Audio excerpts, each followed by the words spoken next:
যে কোনো মাছের সাথে কাঁচা কলাটার সবজি হিসাবে খেতে কিন্তু খুবই ভালো লাগে।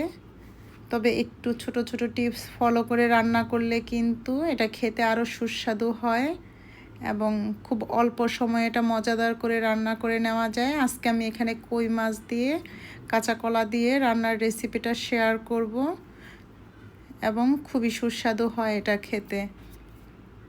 এখানে আমি কই মাছ নিয়েছি, মাছটা একটু হালকা করে ভেজে নিব। একটু হালকা করে ভেজে নিলে কিন্তু এটা ভেঙে যাওয়ার সম্ভাবনা থাকে না। আমি মাছটা একটু হালকা মশলায় হলুদ, লবণ, মরিচ দিয়ে ভেজে নিচ্ছি এবং খুবই সামান্য তেলে ভেজে নিচ্ছি। ভেজে নিয়ে আমি এখানে কলাটাও একটু লবণ হলুদ দিয়ে একটু হালকা সিদ্ধ করে নিব, না হয়তো কলার রঙটা নষ্ট হয়ে যেতে পারে, অনেক সময় কলাটা কালো হয়ে যায়, তাই একটু সিদ্ধ করে নিতে হবে। আরেকটা প্যানে আমি তেল দিয়ে এখানে দিয়ে দিব পেঁয়াজ কুচি, তারপর দিব আদা পেস্ট এবং রসুন পেস্ট দিয়ে এটা একটু ভালো করে ভেজে নিব। সব মশলা একটু ভালো করে ভেজে নিতে হয়, আর ভাজার সময় মনে হলে একটু পানি ব্যবহার করতে পারেন। তারপর দিয়ে দিব হলুদের গুঁড়া, ধনিয়া গুঁড়া, মরিচের গুঁড়া, জিরা গুঁড়া। আমি সবসময় ভাজা জিরা গুঁড়াটা ব্যবহার করি, এতে আলাদা একটা স্মেল আসে, খেতেও ভালো লাগে। তারপর দিয়ে দিব পরিমাণ মতো লবণ, দিয়ে মশলাটা খুব ভালো করে কষিয়ে নিতে হবে।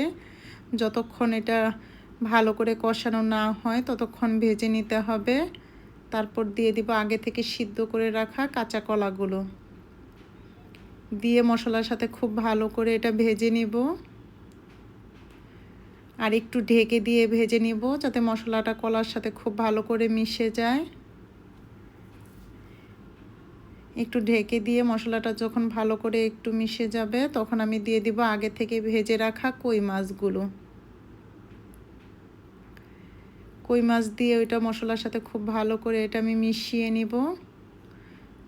মিশিয়ে নিয়ে আমি একটু সামান্য খুব অল্প পরিমাণের পানি দিয়ে এটা কিছুক্ষণের জন্য ঢেকে দিব যাতে মাছটার সাথে মশলাটা খুব ভালো করে মিশে যায়। আর এটা কিন্তু যে কোনো বড় মাছ দিয়ে খেতে পারেন।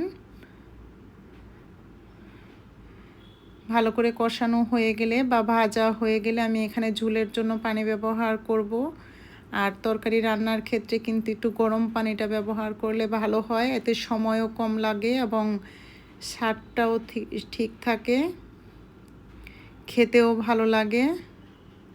দিয়ে আমি ঝালের পরিমাণ ঠিক করার জন্য দিয়ে দিব কয়েকটা কাঁচামরিচ, দিয়ে কিছুক্ষণের জন্য ঢেকে রাখবো।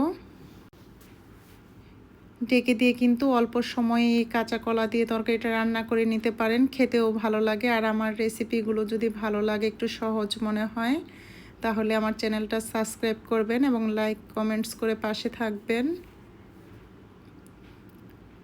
খুব অল্প সময়েই এই মজাদার তরকারিটা তৈরি করে নিতে পারেন।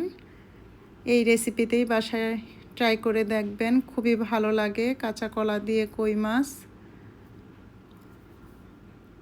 আর কলার রঙটা ঠিক রেখে এই ছোট ছোট কিছু টিপস ফলো করে সহজেই মজাদার তরকারিটা রান্না করে নিতে পারেন বাসায়।